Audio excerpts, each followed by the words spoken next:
El libro de Esther, capítulo 1. Estos hechos sucedieron en los días del rey Jerjes, quien reinó sobre 127 provincias, desde la India hasta Etiopía. En esa época, Jerjes gobernaba su imperio desde el trono real, ubicado en la fortaleza de Susa. En el tercer año de su reinado, hizo un banquete para todos sus nobles y funcionarios. Invitó a todos los oficiales del ejército de Persia y Media, y también a los príncipes y nobles de las provincias. La celebración duró 180 días, y fue una gran exhibición de la opulenta riqueza de su imperio y de la pompa y el esplendor de su majestad. Cuando todo terminó, el rey ofreció un banquete para todo el pueblo, que se encontraba en la fortaleza de Susa, desde el más importante hasta el más insignificante. El banquete duró 7 días y se realizó en el patio del jardín del palacio. El patio estaba elegantemente decorado con cortinas de algodón blanco y colgantes azules, sostenidos con cuerdas de lino y cintas de color púrpura que pasaban por anillos de plata incrustados en columnas de mármol.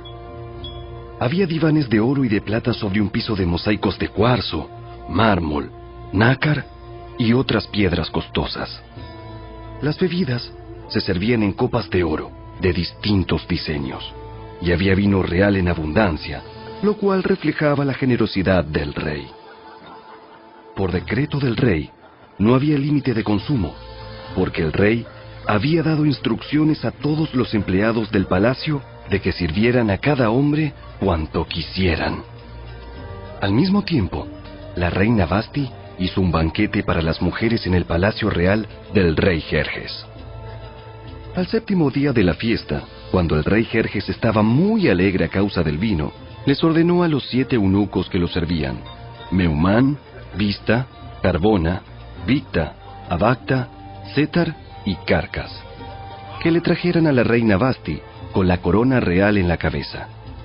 Quería que los nobles y los demás hombres contemplaran su belleza, porque era una mujer sumamente hermosa. Pero cuando le comunicaron la orden del rey a la reina Vasti, ella se negó a ir. Esa respuesta enfureció al rey y lo hizo arder de enojo. Entonces, el rey consultó de inmediato con sus sabios consejeros, quienes conocían todas las leyes y costumbres persas, porque siempre les pedía consejo. Sus nombres eran Carcena, Setar, Admata, Tarsis, Meres, Marcena y Memucán, 7 nobles de Persia y Media. Esos hombres se reunían frecuentemente con el rey y ocupaban los cargos más altos del imperio. ¿Qué debe hacerse con la reina Vasti? ¿Qué sanción impone la ley para una reina que se niega a obedecer las órdenes que el rey le envía debidamente por medio de sus eunucos? Memucán contestó al rey y a los nobles: La reina Vasti ofendió no solo al rey, sino también a cada noble y ciudadano del imperio. Ahora, en todas partes, las mujeres comenzarán a despreciar a sus maridos cuando se enteren de que la reina Vasti se negó a presentarse ante el rey. Antes de que termine este día, las esposas de todos los nobles del rey en toda Persia y Media oirán lo que hizo la reina y empezarán a tratar a sus maridos de la misma manera. Nada pondrá fin a su desprecio y enojo. Así que, si al rey le agrada, sugerimos que emita un decreto por escrito, una ley de los persas y los medos que no pueda ser revocada. Debería ordenar que la reina Vasti sea excluida para siempre de la presencia del rey Jerjes y que el rey elija otra reina más digna que ella. Cuando se publique este decreto en todo el vasto imperio del rey, los maridos de todas partes, sea cual fuere su rango, recibirán el respeto que merecen de parte de sus esposas. El rey y sus nobles consideraron que esa propuesta tenía sentido. Así que el rey siguió el consejo de Memucán. Envió cartas por todo el imperio, a cada provincia en su propio sistema de escritura y en su propio idioma, proclamando que todo hombre debía ser jefe en su propia casa y decir lo que le viniera en gana.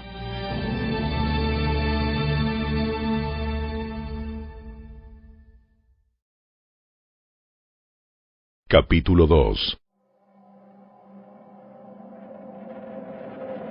Una vez que se le pasó el enojo, Jerjes comenzó a pensar en Vasti y en lo que ella había hecho, y también en el decreto que él había firmado.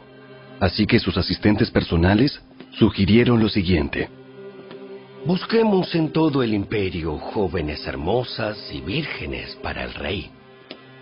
Que el rey nombre delegados en cada provincia para que reúnan a esas hermosas jóvenes en el harén real en la fortaleza de Susa. Hegai, el eunuco del rey a cargo del harén, se ocupará de que todas ellas reciban tratamientos de belleza. Después, la joven que más agrade al rey será reina en lugar de Vasti. Al rey le pareció muy bueno ese consejo, así que decidió ponerlo en práctica. Por esos días, en la fortaleza de Susa, había un judío llamado Mardoqueo, hijo de Jair. Pertenecía a la tribu de Benjamín y era descendiente de Cis y Simei.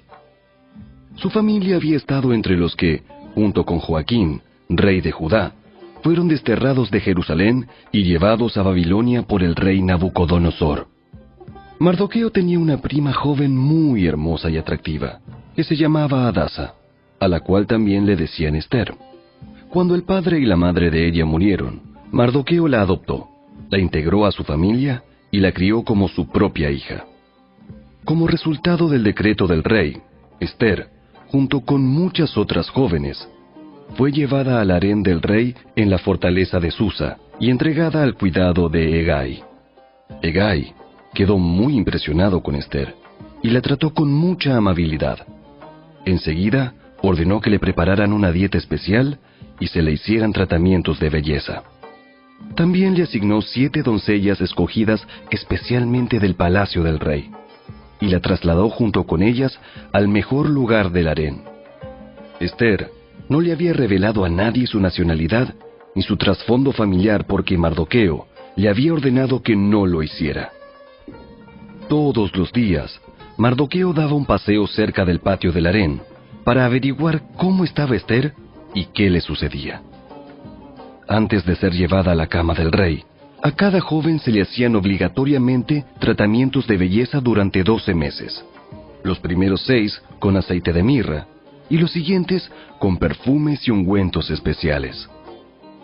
Cuando llegaba el momento para presentarse en el palacio del rey, se le permitía elegir la ropa y las joyas que quisiera llevarse del harén. Esa noche la llevaban a las habitaciones privadas del rey, y a la mañana siguiente la pasaban a un segundo harén, donde vivían las esposas del rey. Allí quedaba al cuidado de Sasgás, el eunuco del rey que se ocupaba de las concubinas.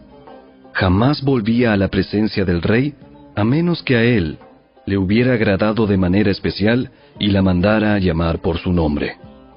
Ester era hija de Abihail, tío de Mardoqueo. Mardoqueo había adoptado como hija a su prima menor, Ester. Cuando a Ester le llegó el turno de ser llevada ante el rey, ella siguió el consejo de Hegai, el eunuco encargado del harén. No pidió nada aparte de lo que él le sugirió, y todos los que la veían, la admiraban. Llevaron a Ester ante el rey Jerjes, en el palacio real, a comienzos del invierno del 7º año de su reinado. Y el rey amó a Ester más que a todas las demás jóvenes. Estaba tan encantado con ella que le puso la corona real sobre la cabeza y la declaró reina en lugar de Vasti. Para celebrar la ocasión, ofreció un gran banquete en honor de Ester a todos sus nobles y funcionarios. Decretó día de fiesta para las provincias y entregó generosos regalos a todos. Aún después de que todas las jóvenes fueron trasladadas al segundo harén y Mardoqueo fue designado oficial del palacio, Ester siguió manteniendo en secreto su trasfondo familiar y su nacionalidad. Todavía seguía los consejos de Mardoqueo, tal como cuando vivía en su casa.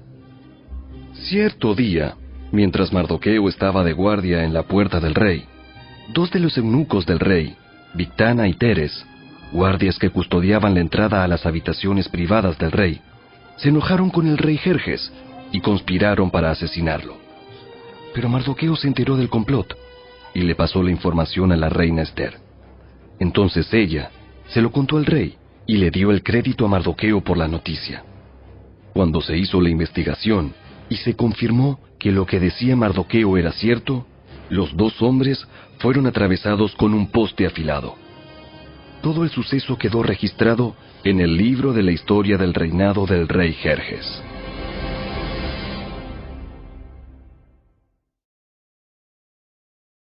Capítulo 3. Tiempo después, el rey Jerjes ascendió a Amán, hijo de Amedata el agageo. Lo puso por encima de todos los demás nobles y lo convirtió en el funcionario más poderoso del imperio.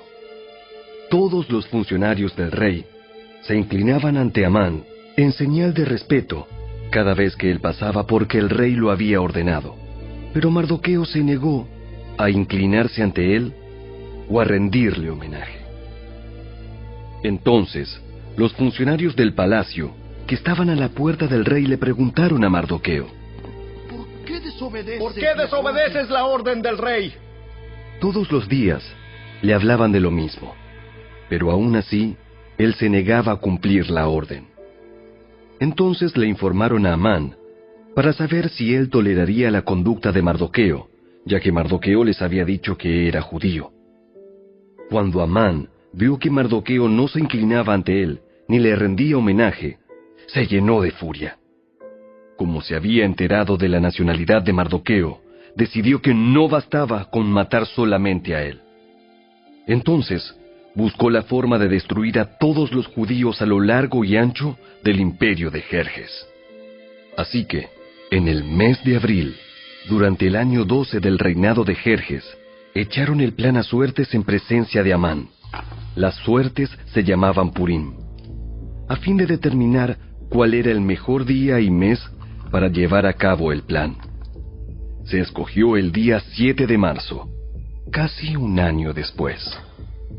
Luego, Amán se acercó al rey Jerjes y le dijo: Hay cierta raza dispersada por todas las provincias del imperio que se mantiene aislada de todas las demás.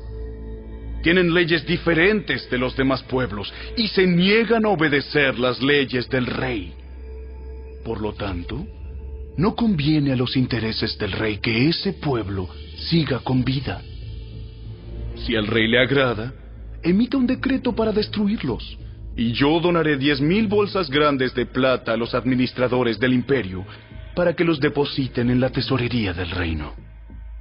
El rey estuvo de acuerdo, y para confirmar su decisión, se quitó del dedo el anillo con su sello oficial y se lo entregó a Amán, hijo de Amedata el agageo, el enemigo de los judíos. El rey dijo: Tanto el dinero como el pueblo son tuyos, para que hagas con ellos lo que mejor te parezca. Así que, el 17 de abril, citaron a los secretarios del rey y se escribió un decreto tal como lo dictó Amán. Lo enviaron a los funcionarios del rey de más alta posición, a los gobernadores y a los nobles de cada provincia en sus propios sistemas de escritura y en sus propios idiomas. El decreto se redactó en nombre del rey Jerjes y fue sellado con el anillo del rey. Se enviaron comunicados a todas las provincias del imperio mediante mensajeros veloces, con orden de matar, masacrar y aniquilar a todos los judíos, jóvenes y ancianos, incluso las mujeres y los niños, en un solo día. El plan estaba programado para el 7 de marzo del año siguiente. Las pertenencias de los judíos serían entregadas a los que los mataran. Una copia del decreto debía emitirse como ley en cada provincia y proclamarse a todos los pueblos, a fin de que estuvieran preparados para cumplir con su deber el día señalado. Por orden del rey, se despachó el decreto mediante mensajeros veloces y también se proclamó en la fortaleza de Susa. Luego, El rey y Amán se sentaron a beber. Pero la ciudad de Susa entró en confusión.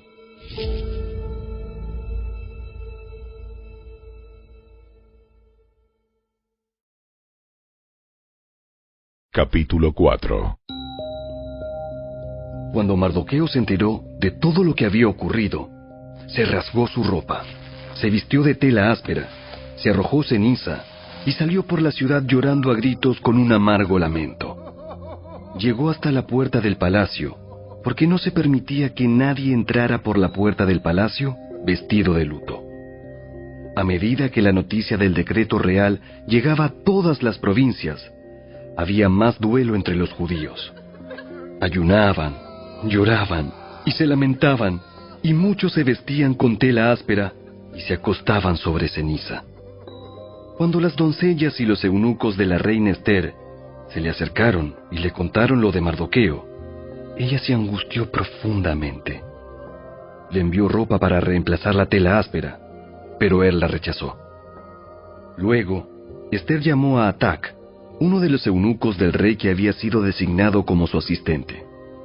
Le ordenó que fuera a ver a Mardoqueo y averiguara qué era lo que le preocupaba y por qué estaba de luto. Entonces Atac salió a buscar a Mardoqueo a la plaza, frente a la puerta del palacio. Mardoqueo lo puso al tanto de todo lo que había pasado.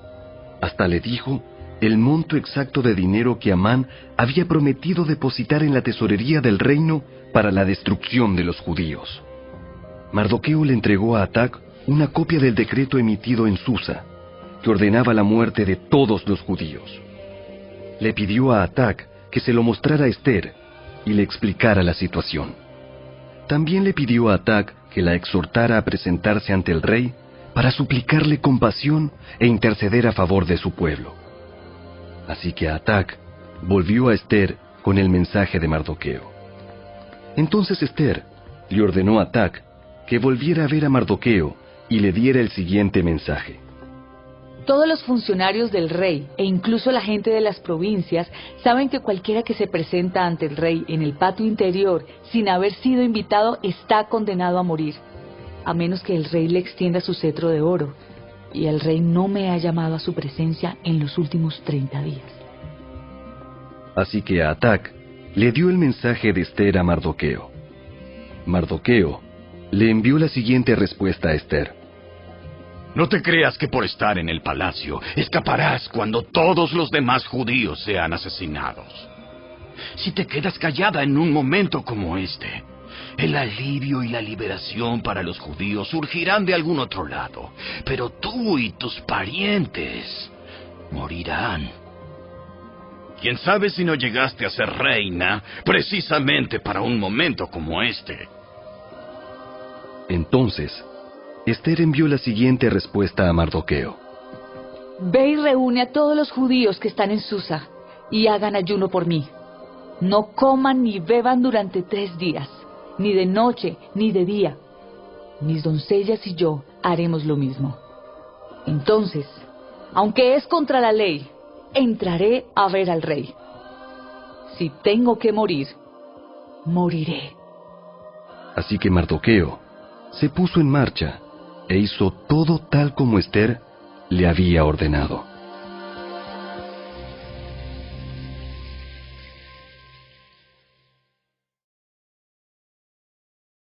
Capítulo 5. Al tercer día del ayuno, Ester se puso las vestiduras reales y entró en el patio del interior del palacio, que daba justo enfrente a la sala del rey. El rey estaba sentado en su trono real, mirando hacia la entrada. Cuando vio a la reina Ester de pie en el patio interior, ella logró el favor del rey y él le extendió el cetro de oro. Entonces Ester se acercó y tocó la punta del cetro. Entonces el rey le preguntó: ¿Qué deseas, reina Ester? ¿Cuál es tu petición? Te la daré aun si fuera la mitad del reino. Y Ester contestó: Si al rey le agrada, venga el rey con Amán hoy al banquete que preparé para el rey. El rey se dirigió a sus asistentes y dijo: Díganle a Amán que venga deprisa a un banquete, como lo ha solicitado Esther. Así que el rey y Amán fueron al banquete preparado por Esther. Mientras bebían vino, el rey le dijo a Esther: Ahora dime lo que realmente quieres. ¿Cuál es tu petición? Te la daré aun si fuera la mitad del reino. Esther contestó: Mi petición y mi más profundo deseo es que, si he logrado el favor del rey, y si al rey le agrada conceder mi petición y hacer lo que le pido, le ruego que venga mañana con Amán al banquete que prepararé para ustedes. Entonces explicaré de qué se trata todo este asunto. Amán salió muy contento del banquete. Sin embargo, cuando vio a Mardoqueo sentado a la puerta del palacio, y que no se puso de pie ni tembló de miedo ante su presencia, se enfureció mucho. No obstante, se contuvo y se fue a su casa. Luego, Amán reunió a sus amigos y a Ceres, su esposa, y se jactó ante ellos de su gran riqueza y de sus muchos hijos. Hizo alarde de los honores que el rey le había dado, y de la forma en que lo había ascendido por encima de todos los otros nobles y funcionarios. Amán también añadió: Y eso no es todo. La reina Esther nos invitó exclusivamente al rey y a mí a un banquete que preparó para nosotros. Y me invitó a cenar mañana nuevamente con ella y con el rey. Sin embargo, todo eso no vale nada mientras ve al judío Mardoqueo sentado allí, a la puerta del palacio. Entonces Ceres, la esposa de Amán, y todos sus amigos sugirieron: Levanta un poste afilado. Levanta un poste afilado que mida 23 metros de altura. Y mañana por la mañana, pídele al rey que atraviese a Mardoqueo en el poste. Después de eso podrás seguir alegremente tu camino al banquete con el rey. A Amán le gustó la idea y ordenó que colocaran el poste.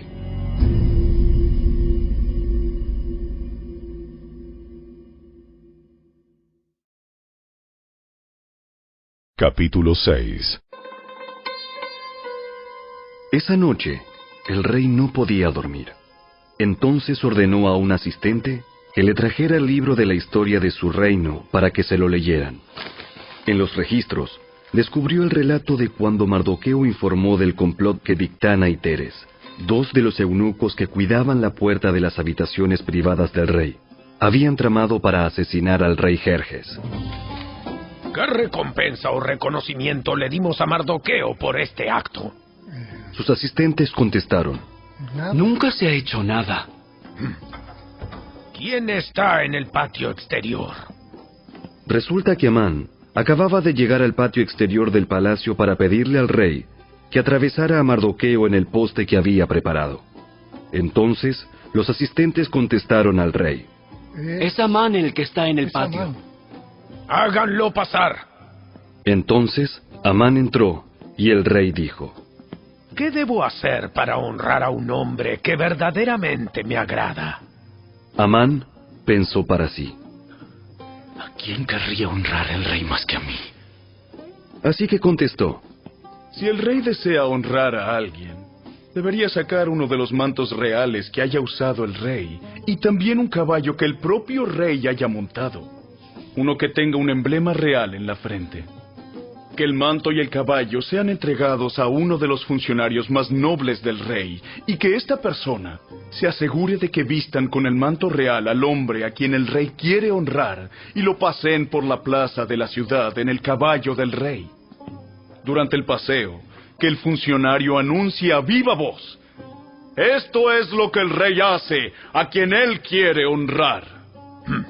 ¡Perfecto! ¡Rápido! Lleva mi manto y mi caballo y haz todo lo que has dicho con Mardoqueo, el judío que se sienta a la puerta del palacio. No pierdas ni un detalle de lo que has sugerido.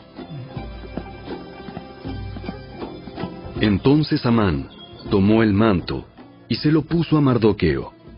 Lo hizo montar el caballo del rey y lo paseó por la plaza de la ciudad, gritando: Esto es lo que el rey hace a quien él quiere honrar. Después, Mardoqueo regresó a la puerta del palacio, mientras que Amán se apresuró a volver a su casa desalentado y totalmente humillado. Cuando Amán le contó a su esposa, Ceres, y a todos sus amigos lo que había sucedido, sus sabios consejeros y su esposa dijeron: Ya que Mardoqueo, este hombre que te ha humillado, es de origen judío, jamás tendrás éxito con tus planes contra él. Oh, será tu ruina seguir oponiéndote a él. Mientras estaban hablando, llegaron los eunucos del rey y enseguida se llevaron a Amán al banquete que Ester había preparado.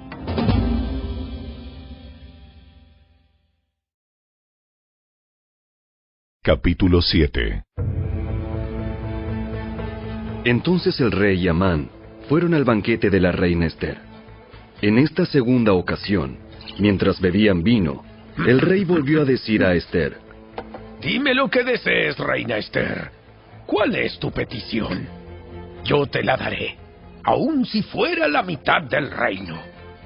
La reina Ester contestó: Si he logrado el favor del rey, y si al rey le agrada conceder mi petición, pido que mi vida y la vida de mi pueblo sean libradas de la muerte. Pues mi pueblo y yo hemos sido vendidos para ser muertos, masacrados y aniquilados. Si solo nos hubieran vendido como esclavos, yo me quedaría callada, porque sería un asunto por el cual no merecería molestar al rey. ¿Quién sería capaz de hacer semejante cosa? ¿Quién podría ser tan descarado para tocarte a ti? Ester contestó: Este malvado Amán es nuestro adversario y nuestro enemigo. Amán se puso pálido de miedo delante del rey y de la reina. Entonces el rey, enfurecido, se levantó de un salto y salió al jardín del palacio. Amán, en cambio, se quedó con la reina Ester para implorar por su vida, porque sabía que el rey pensaba matarlo. En su desesperación, se dejó caer sobre el diván donde estaba reclinada la reina Ester, justo cuando el rey volvía del jardín del palacio. El rey exclamó: ¡Hasta se atreve a atacar a la reina aquí mismo, en el palacio, ante mis propios ojos! Entonces, en cuanto el rey habló, sus asistentes le cubrieron la cara a Amán en señal de condena. Luego, Arbona, uno de los eunucos del rey, dijo: Amán ha levantado un poste afilado de 23 metros de altura en el patio de su casa.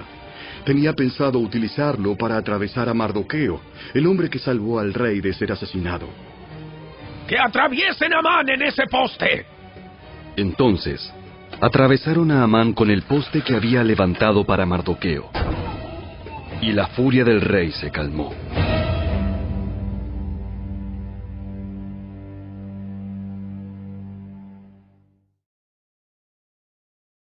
Capítulo 8.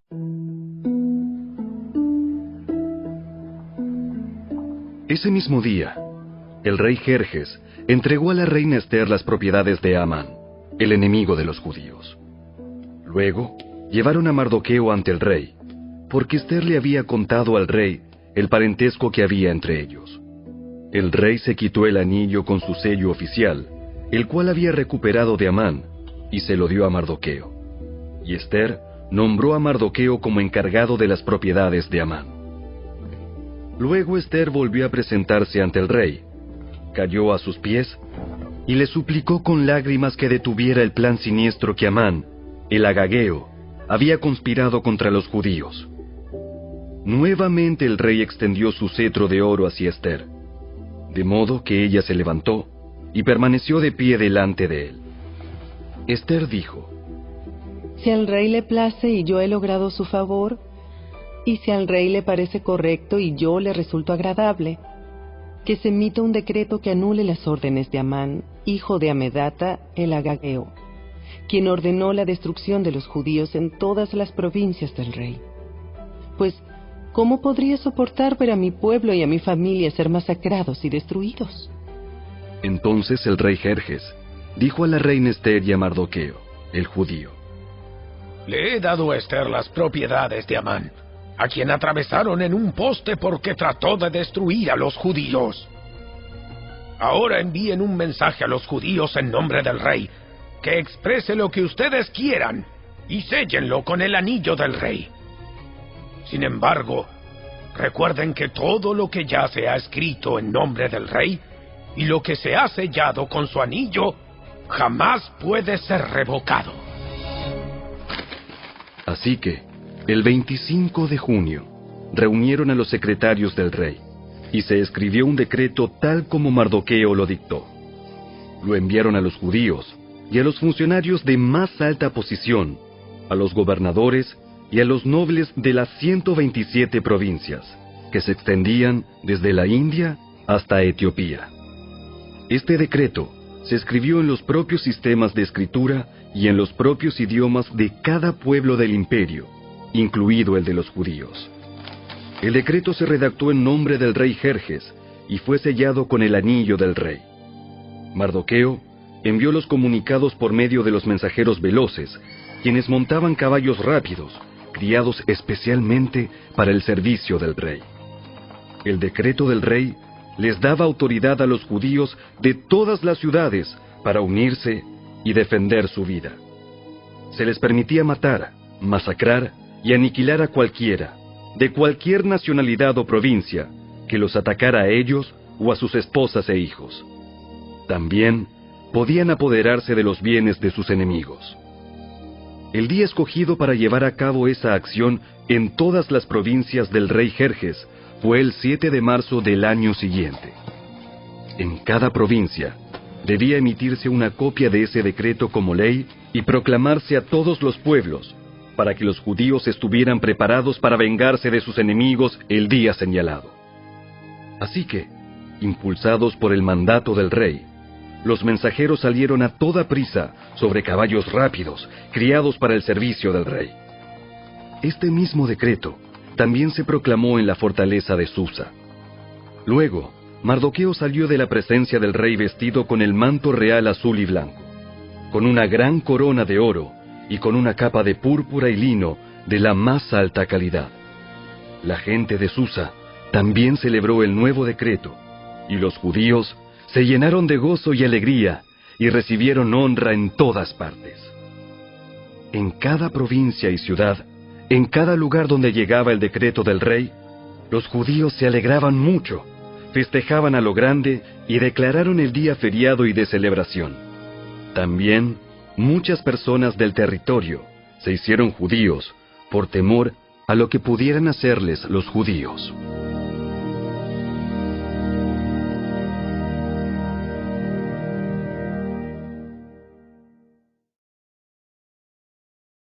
Capítulo 9. Así que, el 7 de marzo, los 2 decretos del rey entraron en vigencia. Ese día, los enemigos de los judíos tenían la esperanza de dominarlos, pero ocurrió todo lo contrario. Fueron los judíos quienes dominaron a sus enemigos. Los judíos se reunieron en sus ciudades, en todas las provincias del rey, para atacar a todo el que intentara hacerles daño. Pero nadie pudo hacerles frente porque todos les tenían miedo. Además, todos los nobles de las provincias, los funcionarios de más alta posición, los gobernadores y los funcionarios reales ayudaron a los judíos por temor a Mardoqueo, pues a Mardoqueo lo habían ascendido a un alto cargo en el palacio del rey, y su fama se extendía por todas las provincias a medida que se hacía más y más poderoso. Así que, el día señalado, los judíos hirieron de muerte a sus enemigos a filo de espada. Mataron y aniquilaron a sus enemigos e hicieron lo que quisieron con quienes los odiaban. En la propia fortaleza de Susa, los judíos mataron a 500 hombres. También mataron a Parsandata, a Dalfón, a Aspata, a Porata, a Adalía, a Aridata, a Parmasta, a Arisai, a Aridai y a Baisata, los 10 hijos de Amán, hijo de Amedata, el enemigo de los judíos, pero no se quedaron con ninguna de sus pertenencias. Ese mismo día, Cuando se le informó al rey el número de muertos en la fortaleza de Susa, hizo llamar a la reina Ester y le dijo: Los judíos mataron a 500 hombres solo en la fortaleza de Susa, además de los 10 hijos de Amán. Si aquí hicieron eso, ¿qué habrá pasado en el resto de las provincias? Ahora bien, ¿qué más quieres? Te será concedido. Dímelo y lo haré. Ester contestó: Si al rey le agrada que a los judíos de Susa se les dé permiso para hacer mañana lo que hicieron hoy, y que los cuerpos de los 10 hijos de Amán sean atravesados en un poste. El rey estuvo de acuerdo, y el decreto se hizo público en Susa. Atravesaron los cuerpos de los 10 hijos de Amán. Luego, el 8 de marzo, los judíos de Susa se reunieron y mataron a 300 hombres más, y otra vez tampoco se quedaron con ninguna de sus pertenencias. Mientras tanto, los demás judíos en todas las provincias del rey se reunieron para defender su vida. Quedaron aliviados de todos sus enemigos, al matar a 75,000 de los que los odiaban, pero no se quedaron con ninguna de sus pertenencias. Eso ocurrió en todas las provincias el 7 de marzo, y el día 8 descansaron para celebrar su victoria con un día de fiesta y alegría. Los judíos de Susa mataron a sus enemigos el día 7 de marzo, continuaron el 8, y luego el día 9 descansaron, y lo designaron su día de fiesta y alegría. De manera que, hasta el día de hoy, los judíos del campo que viven en aldeas remotas celebran un día feriado anualmente en el día señalado a fines del invierno, en el cual se alegran y se mandan regalos de comida unos a otros. Mardoqueo registró esos acontecimientos y envió cartas a los judíos que vivían cerca y lejos, en todas las provincias del rey Jerjes, para motivarlos a celebrar cada año un festival durante esos 2 días. Les dijo que debían celebrar esos días con alegría y festejos, obsequiándose porciones de comida unos a otros y haciendo regalos a los pobres. Ese festival conmemoraría el tiempo en que los judíos quedaron aliviados de sus enemigos, cuando su dolor se convirtió en alegría y su duelo en gozo. Así que los judíos aceptaron la propuesta de Mardoqueo y adoptaron esa costumbre anual. Amán, hijo de Amedata el Agageo, el enemigo de los judíos, había conspirado para aplastarlos y destruirlos en la fecha escogida al echar suertes. A las suertes se las llama Purim. Pero cuando Ester se presentó ante el rey, él emitió un decreto que causó que el plan siniestro de Amán se volviera en su contra. Y tanto Amán como sus hijos fueron atravesados en un poste afilado. Por eso la celebración se llama Purim, porque es la palabra que se empleaba antiguamente para la frase echar suertes. Por lo tanto, debido a la carta de Mardoqueo y a la experiencia que vivieron, los judíos de todo el reino se pusieron de acuerdo para iniciar esa tradición y pasarla a sus descendientes y a todos los que se hacían judíos. Declararon que jamás dejarían de celebrar cada año esos 2 días prescritos en la fecha señalada. Esos días se recordarían y se mantendrían de generación en generación, y serían celebrados por cada familia en todas las provincias y ciudades del imperio. El festival de Purim nunca dejaría de celebrarse entre los judíos, ni se extinguiría de entre sus descendientes el recuerdo de lo ocurrido. Luego, la reina Ester, hija de Abihail, junto con Mardoqueo, el judío, escribieron otra carta en la cual la plena autoridad de la reina respaldaba la carta de Mardoqueo para establecer el festival de Purim. Se enviaron cartas con deseos de paz y seguridad a los judíos de las 127 provincias del imperio de Jerjes. Esas cartas establecían la celebración anual del festival de Purim en las fechas señaladas, como lo habían decretado el judío Mardoqueo y la reina Ester. El pueblo decidió celebrar el festival, de la misma manera que había decidido establecer el tiempo de ayuno y luto para sí y sus descendientes. Así que el mandato de Ester confirmó la costumbre del Purim, y todo quedó escrito en los registros.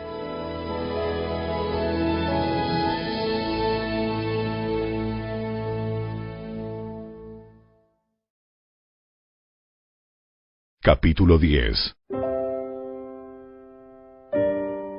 El rey Jerjes impuso un tributo en todo su imperio, incluso hasta las costas lejanas. Sus grandes logros y el relato completo de la grandeza de Mardoqueo, a quien el rey había ascendido, están registrados en el libro de la historia de los reyes de Media y Persia. Mardoqueo, el judío, llegó a ser primer ministro, segundo en mando después del propio rey Jerjes. Fue un hombre muy importante entre los judíos, de gran estima ante ellos, porque siguió actuando a favor de su pueblo y defendiendo el bienestar de todos sus descendientes.